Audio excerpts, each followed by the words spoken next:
Hello दोस्तों, 24 exam one में आपका स्वागत है।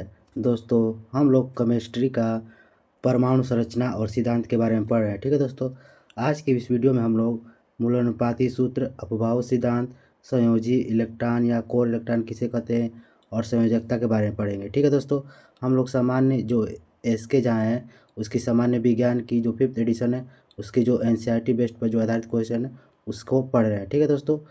ठीक है दोस्तों, तो चलिए हम लोग स्टार्ट करते हैं। तो दोस्तों, हम लोग पहले निकालते हैं मूलानुपाती सूत्र। कैसे निकालते हैं आइए हम लोग जानते हैं। मूलानुपाती सूत्र यानी इम्पेरिकल फार्मूला किसी यौगिक के अणु में उपस्थित परमाणुओं के सरलतम अनुपात को व्यक्त करने वाले सूत्र को मूलानुपाती सूत्र कहा जाता है।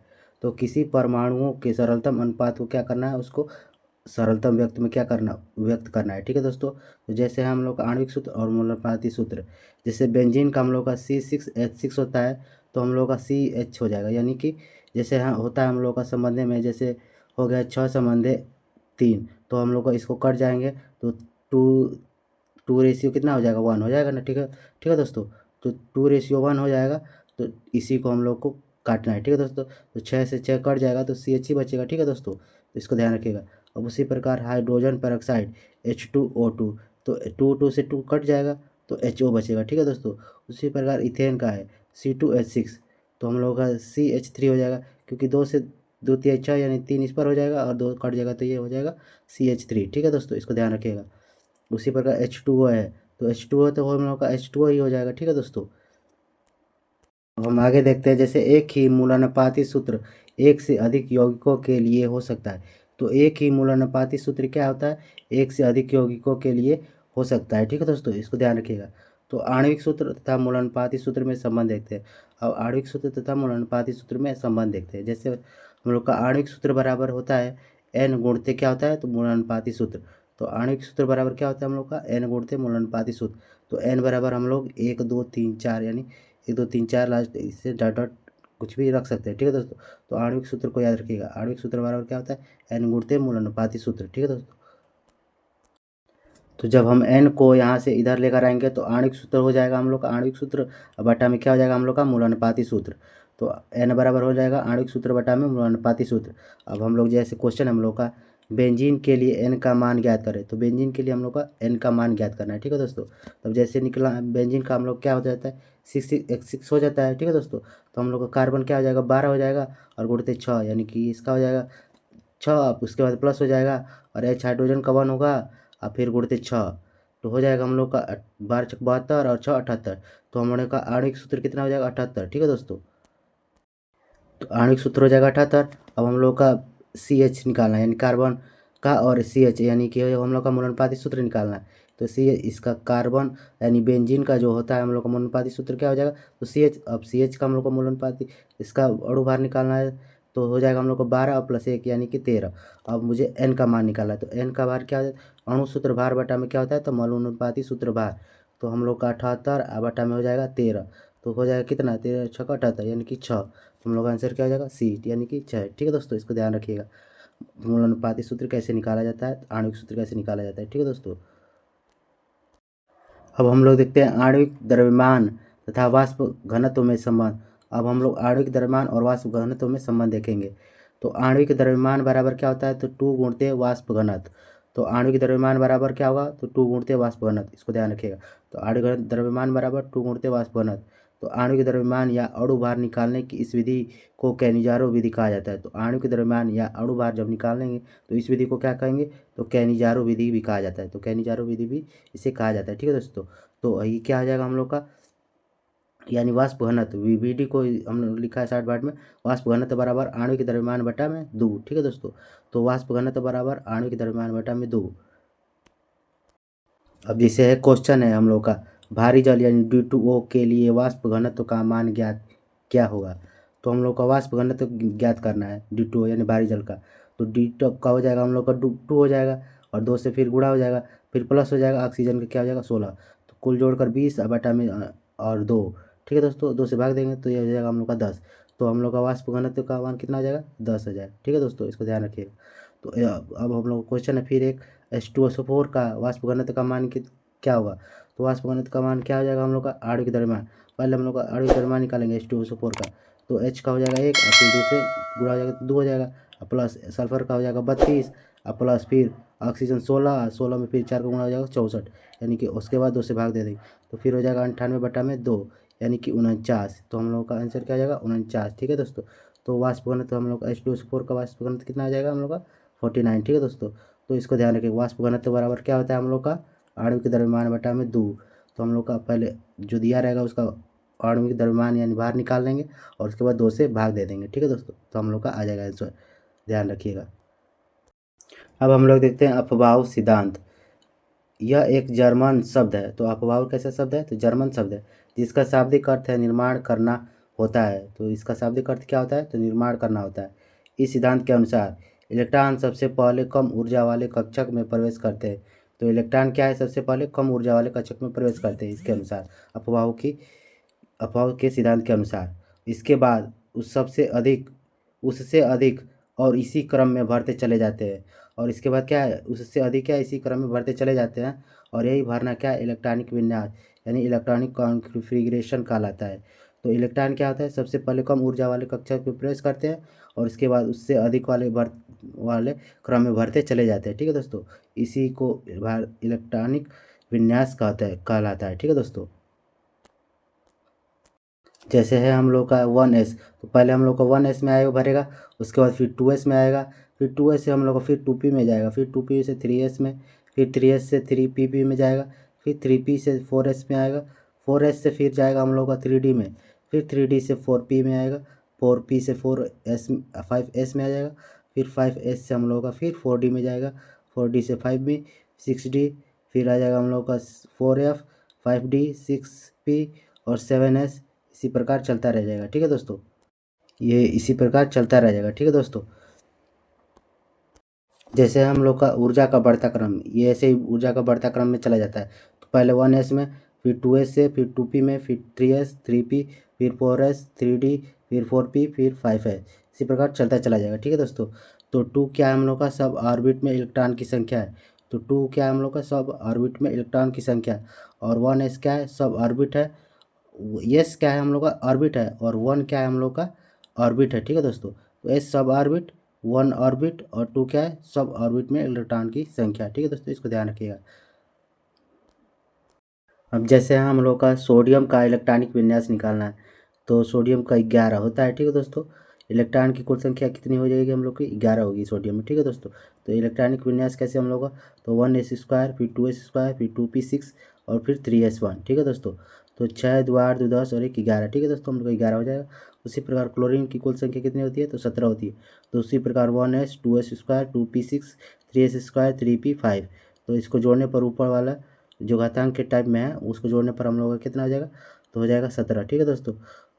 अब उसी प्रकार जब ये सोडियम Na+ रहेगा हम लोग का, तो एक माइनस करके घटाएंगे तो हम लोग का 10 निकालना होगा। ठीक है दोस्तों। तो इसका इलेक्ट्रॉनिक विन्यास हम लोग का 1s², 2s², 2p6 तक ही रह जाएगा। ठीक है दोस्तों, जब Na+ रहेगा। ठीक है दोस्तों। अफवाह यानी प्रिंसिपल के कुछ अपवाद। तो अफवाह सिद्धांत के कुछ अपवाद भी थे। ठीक है दोस्तों। तो अपवाद में आप लोग क्रोमियम, कॉपर और आयरन गोल्ड को याद रखिएगा। ठीक है दोस्तों। ये सब क्या है, अपवाद में है। ठीक है दोस्तों। ये सब ज़्यादा नहीं पूछता है। ठीक है दोस्तों। ये पूछ देता है कभी कि कौन कौन से हैं। तो कॉपर है, क्रोमियम है, कॉपर है और आयरन गोल्ड है। ठीक है दोस्तों। और एक चांदी है। ठीक है दोस्तों। तो क्रोमियम है हम लोग का, कॉपर है और आयरन गोल्ड है और हम लोग का एजी है। ठीक है दोस्तों। तो ये 4 हम लोग का क्या है, अपवाद में है। ठीक है दोस्तों। तो क्रोमियम, कॉपर, आयरन गोल्ड और एजी सिल्वर चांदी। ठीक है दोस्तों। ये अपवाह सिद्धांत की क्या है, अपवाद है। ठीक है दोस्तों। तो क्रोमियम, कॉपर, आयरन गोल्ड और एजी सिल्वर चांदी। ठीक है दोस्तों, इसको याद रखिएगा। अब हम लोग देख लेते हैं उत्कृष्ट गैस का इलेक्ट्रॉनिक विन्यास और परमाणु संख्या, यानी कि परमाणु संख्या को जेड से दर्शाते हैं। ठीक है दोस्तों, इसको ध्यान रखिएगा। तो जैसे है हम लोग का हीलियम। तो हीलियम की इलेक्ट्रॉनिक विन्यास कितना होता है, तो 2 होता है। तो परमाणु संख्या भी कितनी होती है, तो 2 होती है हम लोग की। नियान को हम लोग का 8 2 10। इलेक्ट्रॉनिक विन्यास कैसे निकालते हैं, तो 2n² से निकालेंगे। ठीक है। तो 2 और 8 यानी कि 10 हो जाएगा हम लोग का नियान का। तो परमाणु संख्या हो जाएगी हम लोग की 10। आर्गन की हम लोग का इलेक्ट्रॉनिक विन्यास 2 8 8। तो हम लोग हो जाएगा परमाणु संख्या 18। क्रिप्टॉन का 2 8 18 8 तो हो जाएगा 36। ज़ेनान का मतलब हो जाएगा 2 8 18 18 8 यानी कि 54। तो रेडान का मतलब होगा 2 8 18 32 18 8 यानी कि 86। परमाणु संख्या हो जाएगी हम लोग का 86 रेडान की। इलेक्ट्रॉन की विन्यास हम लोग का ये हो जाएगा। ठीक है दोस्तों, तो इसको ध्यान रखिएगा। अब हम लोग देखते हैं संयोजी इलेक्ट्रॉन या कोर इलेक्ट्रॉन। तो संयोजी इलेक्ट्रॉन या कोर इलेक्ट्रॉन किसे कहते हैं? तो किसी परमाणु के वाह्यतम कक्षा में उपस्थित इलेक्ट्रॉनों की कुल संख्या। तो वाह्यतम कक्षा में उपस्थित कितने होते हैं? इलेक्ट्रॉनों की जो संख्या होती है संयोजी इलेक्ट्रॉन तथा वाह्यतम कक्षा के अंदर वाली कक्षाओं में उपस्थित इलेक्ट्रॉनों की कुल संख्या क्या कहलाती है? तो कोर संख्या कहलाती है। तो किसी परमाणु के वाह्यतम कक्षा में उपस्थित इलेक्ट्रॉनों की कुल संख्या संयोजी इलेक्ट्रॉन तथा वाह्यतम कक्षा के अंदर वाली कक्षाओं में उपस्थित इलेक्ट्रॉन की कुल संख्या क्या कहलाएगी? कोर इलेक्ट्रॉन कहलाती है। जैसे है हम लोग का इलेक्ट्रॉनिक विन्यास, हम लोग का सोडियम का इलेक्ट्रॉनिक विन्यास कितना, जैसे है हम लोग का 1 स्क्वायर 2 स्क्वायर 2p6 और 3s1। तो ये जो है हम लोग का कितना हो जाएगा? हम लोग का ये हो जाएगा संयोजी इलेक्ट्रॉन। ठीक है दोस्तों, ये होता है हम लोग का संयोजी इलेक्ट्रॉन। और ये जो जितना बच्चा हम लोग का कोर इलेक्ट्रॉन। ठीक है दोस्तों, तो 6 2 8 2 10, तो 10 हम लोग का क्या हो जाएगा? कोर इलेक्ट्रॉन हो जाएगा। और ये जो हम लोग का 1 है, तो ये हम लोग क्या हो जाती? संयोजी इलेक्ट्रॉन, संयोजी इलेक्ट्रॉन। ठीक है दोस्तों,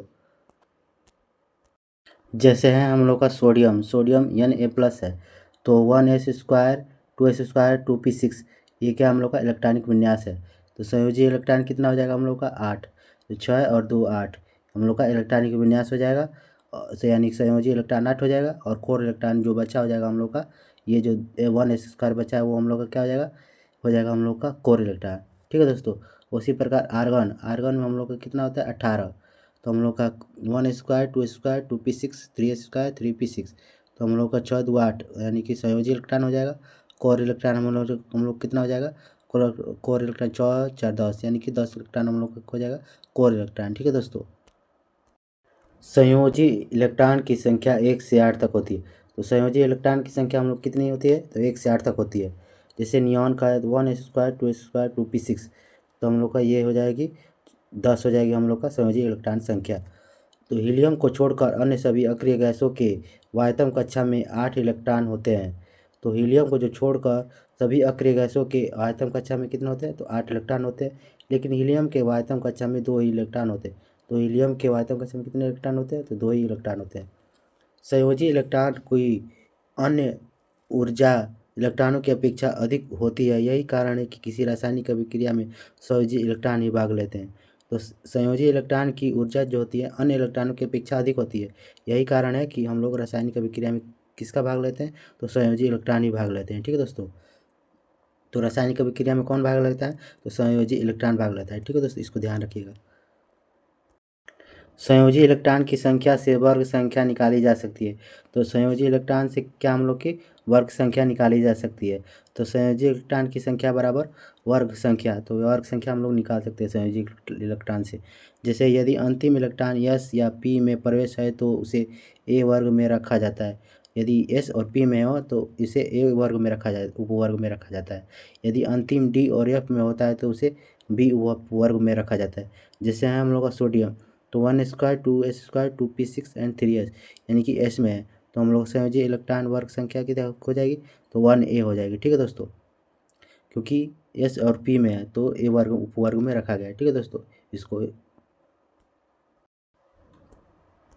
तो उसी प्रकार हम लोग का ऑक्सीजन। ठीक है दोस्तों, तो ऑक्सीजन का हम लोग का 1 स्क्वायर हो जाएगा 2s स्क्वायर 2p⁴, तो हम लोग का संयोजी इलेक्ट्रॉन हम लोग का उपवर्ग क्या है? ए हो जाएगा उपवर्ग, और वर्ग संख्या हम लोग का 6 हो जाएगा। ठीक है दोस्तों, तो वर्ग संख्या 6 और उपवर्ग ए हो जाएगा। ठीक है दोस्तों, उसी प्रकार ऑक्सीजन का, और इसका था हम लोग का सोडियम का 1 और ए उपवर्ग था, और ये फर्स्ट वर्ग संख्या थी। ठीक है दोस्तों, तो वर्ग और उपवर्ग हम लोग निकाल सकते हैं। ठीक है दोस्तों, संयोजी इलेक्ट्रॉन से। अब हम लोग देखते हैं संयोजकता यानी कि बैलेंसी। संयोजी इलेक्ट्रॉन की संख्या द्वारा किसी तत्व के परमाणु की संयोजकता यानी बैलेंसी निर्धारित की जाती है। तो संयोजी इलेक्ट्रॉन की संख्या द्वारा ही किसी तत्व के परमाणु की संयोजकता निर्धारित की जाती है। तो संयोजी इलेक्ट्रॉन द्वारा ही किसी परमाणु की संयोजकता ज्ञात की जाती है। संयोजकता परमाणु की संयोजन शक्ति कहलाता है। तो संयोजकता क्या कहलाता है? तो परमाणु की संयोजन शक्ति कहलाता है। ठीक है दोस्तों, तो NCERT में है। यौगिकों की संयोजकता निकालना, तो यौगिकों की संयोजकता निकालना कैसे है? एक की संयोजकता एक दूसरे पर होती है तथा दूसरे की पहले पर होती है। तो एक की संयोजकता एक दूसरे पर होती है और दूसरे की पहले पर होती है। ठीक है दोस्तों, जैसे है हम लोग का यौगिक ये है, संयोजकता कैसे है, तो NH3, तो N का कितना हो जाएगा, N का हम लोग का 3 हो जाएगा और H का हो जाएगा 1। ठीक है दोस्तों, तो NH3, तो N का A हो जाएगा, H का इधर हो जाएगा। ठीक है दोस्तों, इसी प्रकार है। तो इसी प्रकार Al2O3, तो O का हो जाएगा हम लोग का 2 हो जाएगा और Al का हो जाएगा हम लोग का 3। ठीक है दोस्तों, उसी प्रकार कॉपर O3, तो कॉपर का हो जाएगा 3 हो जाएगा और ऑक्सीजन का हो जाएगा हम लोग का 1। ठीक है दोस्तों, और MnO4 का हो जाएगा, Mn का हो जाएगा हम लोग का 4 और ऑक्सीजन का हो जाएगा 1। ठीक है दोस्तों, तो Cu का हो जाएगा हम लोग का 1 हो जाएगा और ऑक्सीजन का हम लोग का 2 हो जाएगा। ठीक है दोस्तों, तो ये उल्टा होता है हम लोग का, संयोजकता हम लोग की N का इधर हो जाएगा और H का इधर हो जाएगा। ठीक है दोस्तों, तो इधर वाली बैलेंस इधर हो जाएगी और इधर वाली बैलेंस इधर होती है। ठीक है दोस्तों, इसको ध्यान रखिएगा। हम लोग का केस 1 है, यदि किसी परमाणु के वायतम कक्षा में 1, 2, 3 या 4 इलेक्ट्रॉन होते हैं तो संयोजकता संयोजी इलेक्ट्रॉन के बराबर होती है। तो संयोजकता हम लोग की क्या होगी, संयोजी इलेक्ट्रॉन के संख्या के बराबर होगी यदि 1, 2, 3, 4 हो तब। केस 2 है, यदि किसी परमाणु के वायतम कक्षा में 5, 6, 7 या इलेक्ट्रॉन हो तो उसी संयोजकता सूत्र द्वारा ज्ञात करते। तो संयोजकता ज्ञात करने के लिए फिर 8 माइनस संयोजी इलेक्ट्रॉन की संख्या, तो 8 में से हम लोग जितना आएगा उससे क्या करेंगे, घटा देंगे। ठीक है दोस्तों, तो हम लोग का संयोजकता निकल जाएगी। जैसे है हम लोग का सोडियम, सोडियम का इलेक्ट्रॉनिक विन्यास कितना था, 1s², 2s², 2p6 और 3s1। तो संयोजी इलेक्ट्रॉन हम लोग कितना था, तो 1 था। ठीक है दोस्तों, तो संयोजकता हो जाएगी हम लोग की 1। तो संयोजी इलेक्ट्रॉनिक क्या बोलते हैं हम लोग की संयोजकता हो जाएगी, यदि 1, 2, 3, 4 होता है तब। ठीक है दोस्तों, तो हम लोग का संयोजकता और संयोजी इलेक्ट्रॉन वही हो जाएगी जब 8 नहीं 5, 6, 7 और 8 हो तो उसमें से घटाकर 8 में से 8 माइनस 5, 6, 7, 8 घटा देंगे हम लोग को, तो आंसर आ जाएगा। ठीक है दोस्तों, अब यह अस्थाई नहीं है, तो ये क्या है, सोडियम क्या अस्थाई नहीं है। ठीक है दोस्तों, उसी प्रकार ये हमने कहा है दूसरा है सोडियम प्लस है हम ऊपर, तो इसका इलेक्ट्रॉनिक विन्यास क्या था, तो 1s², 2s², 2p6। तो इसका संयोजी इलेक्ट्रॉन कितना था, तो 8 था। तो संयोजकता हम लोग की क्या की थी, तो 8 माइनस 8 में से हम लोग का -8 करेंगे तो कितना आ जाएगा, तो 0। तो यह क्या अस्थाई है, तो संयोजी इलेक्ट्रॉन कितना था, 8 आया है। क्यों, तो 1, 2, 3, 4 4 तक आएगा तो हम लोग का वही हो जाएगा संयोजकता। जब 8 से ऊपर आ जाएगा, 4 से ऊपर आ जाएगा तो 5, 6, 7, 8 आ जाएगा, तो हम लोग को 8 में से घटा कर लिखना पड़ेगा। ठीक है दोस्तों, तो हम लोग को 8 में से घटा कर लिखे है, 8 माइनस 8 हो जाएगा 0। तो ये क्या है, अस्थाई है। ठीक है दोस्तों, इस समय ये अस्थाई हो चुका है। जैसे है फिर क्लोरीन, क्लोरीन का होता है 17। तो इलेक्ट्रॉनिक विन्यास कितना है, 1s², 2s², 2p6, 3s², 3p5। तो हम लोग का संयोजी इलेक्ट्रॉन कितना था, संयोजी इलेक्ट्रॉन हम लोग का 7 हो जाएगा। ठीक है दोस्तों, संयोजी इलेक्ट्रॉन 7, और उसी पर संयोजकता घटाने करना होगा तो संयोजकता निकालना होगा तो 8 माइनस 7 यानी कि 1 हो जाएगी हम लोग की संयोजकता, क्योंकि 4 से अधिक है, इसीलिए हम लोग का घटाकर 1, 2, 3, 4, जो 4 तक रहेगा तो हम लोग को सेम टू सेम हो जाएगा, लेकिन 4 से अधिक है तो हम लोग को 8 में से घटाने और निकालना पड़ेगा। ठीक है दोस्तों, तो 8 माइनस 7 हो जाएगा हम लोग का 1, संयोजकता हो जाएगी हम लोग की 1। ठीक है दोस्तों, उसी प्रकार है हम लोग का फेरस, तो फेरस का इलेक्ट्रॉनिक विन्यास क्या होता है हम लोग का, तो 1s², 2s², 2p6, 3s², 3p6, 3d6 और 4s²। तो संयोजी इलेक्ट्रॉन क्या हो जाएगा हम लोग का 4, तो संयोजकता क्या हो जाएगी हम लोग की 4। ठीक है दोस्तों, तो नोट, हीलियम को छोड़कर अन्य सभी अक्रिय गैसों की संयोजकता 0 होती है। तो हीलियम को जो छोड़कर अन्य सभी अक्रिय गैसों की संयोजकता क्या होती है हम लोग की, 0 होती है। तो हीलियम की क्या हो जाएगी इलेक्ट्रॉनिक 1s², यानी संयोजी इलेक्ट्रॉन क्या होती है हम लोग की 2, यानी बराबर संयोजकता। तो संयोजी इलेक्ट्रॉन और संयोजकता क्या होगी, बराबर होगी। ठीक है दोस्तों, हीलियम की एक संयोजकता वाला तत्व होता है, तो एक संयोजकता वाला तत्व क्या होता है, तो धातु या अधातु होता है। तो एक संयोजकता वाला तत्व होता है तो धातु और अधातु होता है। तो एनसीईआरटी एग्जाम्पल आ रहा है। ठीक है दोस्तों, तो एक संयोजकता वाला तत्व क्या हो जाएगा, धातु या अधातु होगा। अब हम लोग एक बार चार्ट के माध्यम से समझ लेते हैं। जैसे परमाणु है, इलेक्ट्रॉनिक विन्यास है, संयोजी इलेक्ट्रॉन की संख्या है, कोर इलेक्ट्रॉन की संख्या और संयोजकता है, कैसे निकालते हैं। ठीक है दोस्तों, तो जैसे है सोडियम, तो सोडियम का इलेक्ट्रॉनिक विन्यास क्या था हम लोग का, 2 और 8। तो संयोजक इलेक्ट्रॉन की संख्या कितना हो जाएगी हम लोग की, तो 8 हो जाएगी। ठीक है दोस्तों, कोर इलेक्ट्रॉन हम लोग को कितना बचेगा, तो 2। तो संयोजी इलेक्ट्रॉन क्या होता है हम लोग का, लास्ट वाली संयोजी इलेक्ट्रॉन हो जाएगी और जो बचा रहता है हम लोग का कोर इलेक्ट्रॉन हो जाएगा, और संयोजकता क्या होती है, हो जाएगी हम लोग की 0 हो जाएगी। ठीक है दोस्तों, और हो जाएगा हम लोग का क्लोरीन का 2, 8 और 7 इलेक्ट्रॉनिक बनाए, तो हम लोग का सोल्यूट इलेक्ट्रॉन कितना हो जाएगा 7, और कोर इलेक्ट्रॉन कितना हो जाएगा तो 10। तो ये जो बचा है हम लोग का 8 और 2, ये हम लोग का कोर इलेक्ट्रॉन हो जाएगा, और संयोजकता कितनी हो जाएगी तो हम लोग की 1 हो जाएगी। ठीक है दोस्तों, संयोजकता, तो हम लोग संयोजकता कैसे निकाल रहे थे, तो जो है हम लोग का 7 है, तो 8 - 7 में से जाया गया तो 1। ठीक है दोस्तों, क्योंकि 1 2 3 4 से अधिक है। ठीक है दोस्तों, इसलिए हम लोग 8 में से घटा कर लिखेंगे। ठीक है दोस्तों, संयोजकता। उसी प्रकार है हम लोग क्लोरीन माइनस, तो 2 8 8 हो जाएगा हम लोग का, तो इसका संयोजक इलेक्ट्रॉन कितना हो जाएगा हम लोग का 8। ठीक है दोस्तों, संयोजक इलेक्ट्रॉन ये हो जाएगा, कोर इलेक्ट्रॉन हम लोग का 8 और 2 10, कोर इलेक्ट्रॉन हो जाएगा, और संयोजकता क्या हो जाएगी हम लोग की 0, क्योंकि 8 - 8 हो जाएगा हम लोग का क्या हो जाएगा 0 हो जाएगा। ठीक है दोस्तों, उसी प्रकार ऑक्सीजन का 2 और 6, तो हम लोग का इलेक्ट्रॉनिक बैलेंस क्या हो जाएगा 2 और 6, संयोजक इलेक्ट्रॉन क्या हो जाएगा हम लोग का 6 हो जाएगा, और कोर इलेक्ट्रॉन कितना हो जाएगा तो 2 हम लोग का कोर इलेक्ट्रॉन हो जाएगा, और संयोजकता क्या हो जाएगी तो 2 हो जाएगी। ठीक है दोस्तों, हम लोग का नियान देखते हैं, नियान का हो जाएगा हम लोग का इलेक्ट्रॉनिक विन्यास 2 और 8, संयोजक इलेक्ट्रॉन की संख्या क्या हो जाएगी 8 हो जाएगी, और कोर इलेक्ट्रॉन हो जाएगा हम लोग का 2, और संयोजकता हो जाएगी 2। तो संयोजक इलेक्ट्रॉन की संख्या क्या रहती है 2, हम लोग का ये वाला 2 हो जाएगा, 8 हो जाएगा, और ये हो जाएगा हम लोग कोर इलेक्ट्रॉन, लास्ट वाला जो बचा रहता है वो कोर इलेक्ट्रॉन, तो 2 हो जाएगा कोर इलेक्ट्रॉन, और ये संयोजकता कैसे हो जाएगी तो 8 - 8 बराबर क्या हो जाएगा 0। ठीक है दोस्तों, कोर इलेक्ट्रॉन हो जाएगा हम लोग का, संयोजकता हो जाएगी 0। ठीक है दोस्तों, अब समस्थानिकों के बारे में हम लोग कल के अगले चैप्टर में पढ़ेंगे। ठीक है दोस्तों, आने वाले अगले चैप्टर में फिर। ठीक है दोस्तों, तो थैंक यू दोस्तों।